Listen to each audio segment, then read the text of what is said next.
Our flight's at 6:15, and Pastor Vlad is not here yet at the airport. So he hasn't even left his house. That's right. This is also where like the feeding of the 5,000 up this way? Yeah. I can catch this. Oh, you okay? You okay? You good? This year at VIVE, we're doing the impossible and planning 5 new churches with 5 untrained and unqualified church planners. I decided to take these guys to Jerusalem where Jesus walked with his disciples. And I'm hoping that by being in the place where the disciples overcame their dysfunctions, our guys could do the same. We put them through challenges. All right, so we're calling this one the Not So Smart Challenge. Mr. Chicago cheated? We pushed them to their limit. Oh, no, listen to me. I read it this morning. And we also faced off with real fears. That's a bomb warning. State of emergency. Let's see if we can do the impossible and turn 5 ordinary guys into modern day disciples.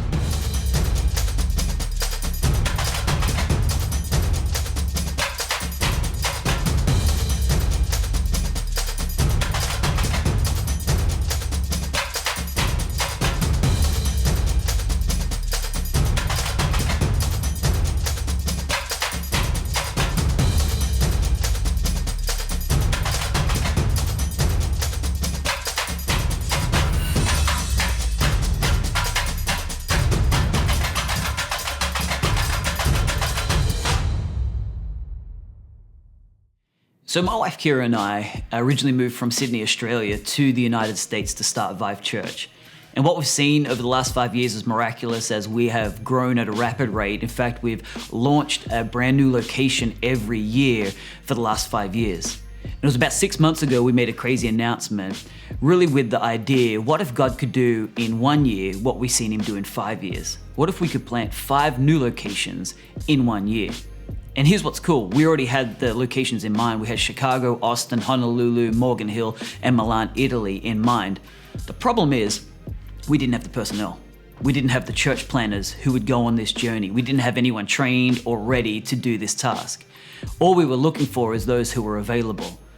And so what became available was a turf scientist, a soldier, a pilot, a businessman, and a construction worker who were ready with their wives and their families to make this crazy move and step to do something wild. My problem was, how do I quickly and rapidly train these guys and get them ready for the task that was ahead? And I remember Jesus did this with the disciples. He had a really short window to train them to take on the church and build the church that he was beginning. So I thought, what if I did the same?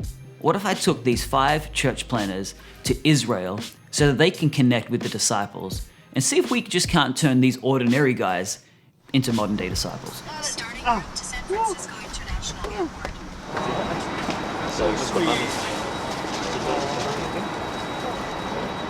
My baby was passed out when I kissed her.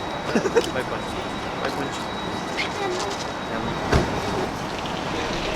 We are repacking all of our bags because so we're gonna go from 2 carry-ons a person to 1 carry-on a person. Yeah, dude, what is that? I know, that sucks. Wait, where's Vlad? Wait, yeah, that's right. Vlad is the only one missing, right? I think so. Already at the airport, we're checking in, so just want to see that you're okay and on your way. So Vlad has not left his house yet, and I am slightly freaking out. See you later. See you on the other side. I'm here. I think there's a Did you have to check in your bag, right? yeah. There's just something about being 40,000 feet in the air in a tin can, just flying around the world. So that yes, just, when they it's tell you to put on your terrifying. seatbelt, do it. Turbulence. Oh man.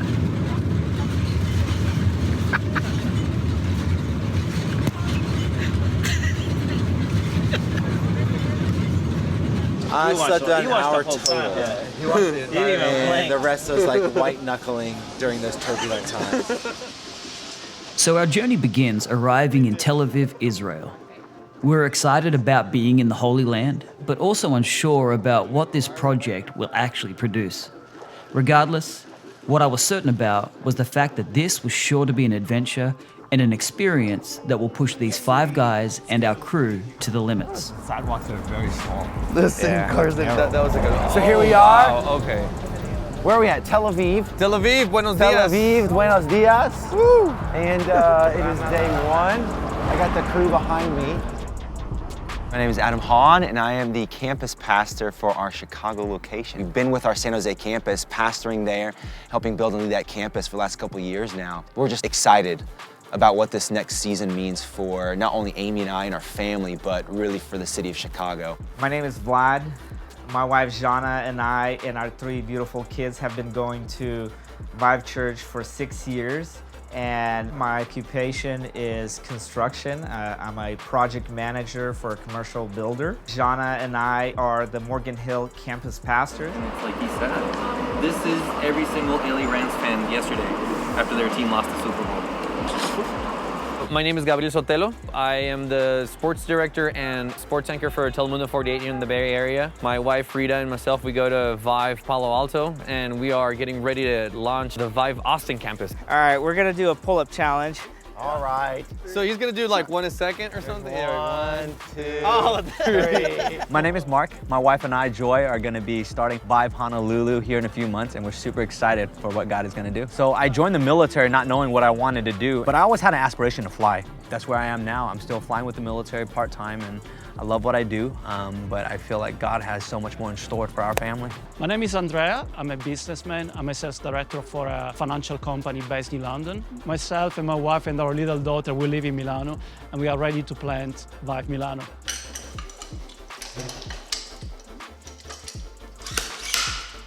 And then say, ready for battle. I'm not saying that.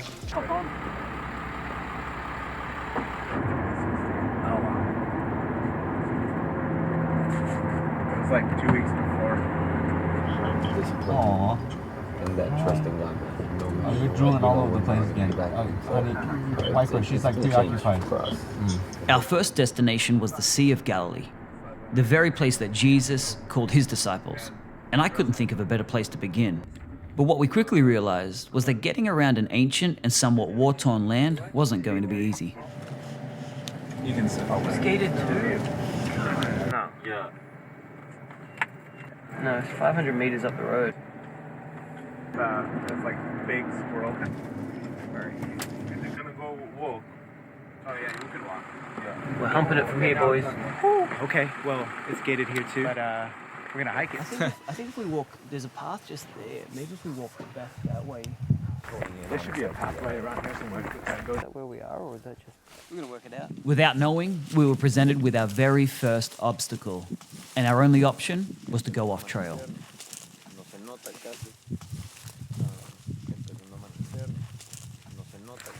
All right, I'm gonna stop filming. Oh my God. Oh, Granny, you okay? You okay? Uh-huh. You good? Okay. Oh. The camera's safe. Is there a beach?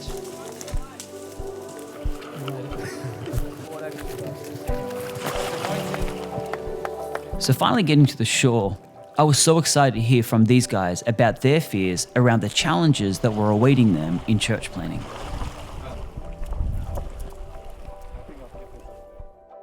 I wanted to come down to the Sea of Galilee, to the spot where Jesus first met the disciples. Peter and John, James, they're fishing out on the water. And that was the moment he encountered them, you know, the moment where they've been fishing all night, caught nothing. And these were like professional fishermen. They had pro jobs, they were providing for families. Out of that miracle where Jesus, you know, tells them to throw the nets out on the other side, they catch the biggest haul of their career pretty much. And yet in that moment, Jesus says, follow me. Yeah. And I'm going to take you from being fishermen to fishers of men. Right. But what I think is significant really in that moment and really prevalent to you guys is that they took a huge faith step. Yeah. to go from a career to calling. Right. We've got businessmen, we've got construction workers, soldiers, turf scientists, and professional sports journalists, if we can even label it like that. For a moment, it'd be interesting to think, like, from Jesus' perspective, why these guys? Yeah, that's right. Yeah. I wonder if Jesus, like, what is it about these guys that he saw that called you? And now, like 2,000 years later, Jesus is calling you guys the same way he called the disciples off the water and out of fishing. He's calling you guys out of the careers into being fishers of people. Yeah. That's a question I ask myself every day. I'm like, Right. why me? So Pastor Adam called us, and we came into his office, and he presented us with, hey, this is what VIVE is going. This is where VIVE is going. We're going to Honolulu. So that's when the Honolulu conversation came up, and at that point, I was just dumbfounded. What was going in my head was like, am I capable? Why are you asking me? Isn't there more qualified people to do this? I have a military background with some engineering experience and no seminary, no biblical training, no formal, none of that.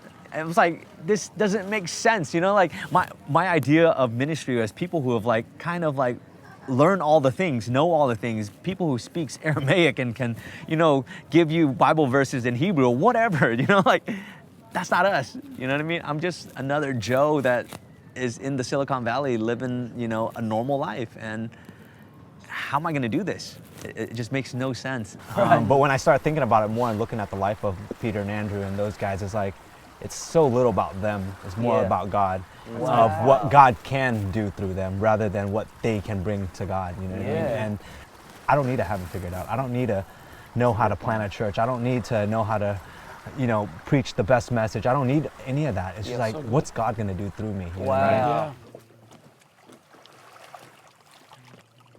So Adam, how do you overcome self-doubt?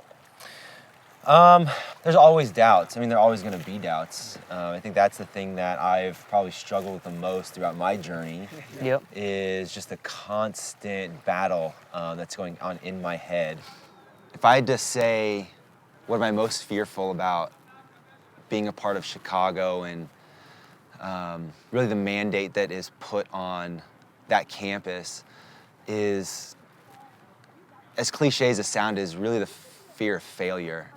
And to know that we're going into a city that is so far removed in terms of proximity to the Bay Area, to know that it is all on our shoulders to actually make something happen, to get going out there without having the safety net of other pastors is a very overwhelming thing to think about. But the big X factor is I just don't know just how it's all gonna go, how it's all gonna go out there, how is my leadership gonna be, how is just the growth gonna go? Because I have not seen it I've not personally had like a lot of success in that. So that's what I'm really most afraid of. I think it just comes down to a choice. This isn't our first decision of saying yes at all. That's so good. You know, like my first yes was just joining team with Pastor Vance. Then it was driving the truck on the venue team. I said yes. Then it was leading the venue teams, like so on and so forth. So I think we put so much pressure and severity on this moment, but I think if we're looking at it from Jesus' standpoint, even from a God standpoint, this is just another yes into a bigger calling he's still getting us to. Man. So I think that for me is just what I've had to lean into this past season is like, I'm just gonna keep showing up until someone tells me to go home. You know, like I don't know. But that's faith. I think God will take you on a journey of faith where it's just those little yeses. Can't follow me. Okay. It wasn't like, hey, I'm gonna die, then you're gonna lead the church. They didn't know any of that at that moment. Right. It was just follow me. And I think if we can just keep following Jesus every step, no matter how overwhelming seasons get, knowing I just gotta take a step. I just gotta take a step. I'm just gonna follow Jesus with what I can do next. I think that's what we're going to see in the journey ahead and how we're really going to overcome self-doubt. Because as you said, it's going to be present every step of the way. That is not meant to be encouraging. There will be self-doubt, greater depths of self-doubt, guys. Well, but I think it is encouraging in the fact that we see that with the disciples. That's why they're up and down. That's why they're so dysfunctional. Because they were just taking steps. They didn't know the end picture. And I think that that's the beauty of the way God speaks, is he doesn't give us the end picture. He just gives us the next step. That's powerful. And this sun is glorious. I know. This is great. What a great moment to be on the Sea of Galilee with a bunch of disciples. Right where Jesus, and with all the dysfunction. Emphasis on the dysfunction. Exactly. Capital D, dysfunction. Dysfunction is good. Exactly.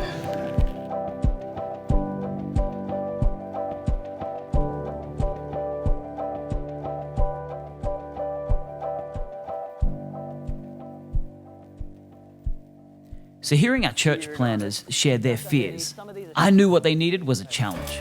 That was a mission. And being in the place where the disciples followed Jesus, really without knowing him, I wanted to see if our guys could follow a perfect stranger. So I came up with the Holy Ghosting Challenge, to see if our guys could channel the disciples and follow a random person. Points would be awarded for how close they could follow and for how far they could follow without being detected. Bonus points were given for originality. Okay, so the rules are, they've got to be within arm's distance. Yep. They've got to be in sync, that means in step. Lock in step. If they're stride, their arms.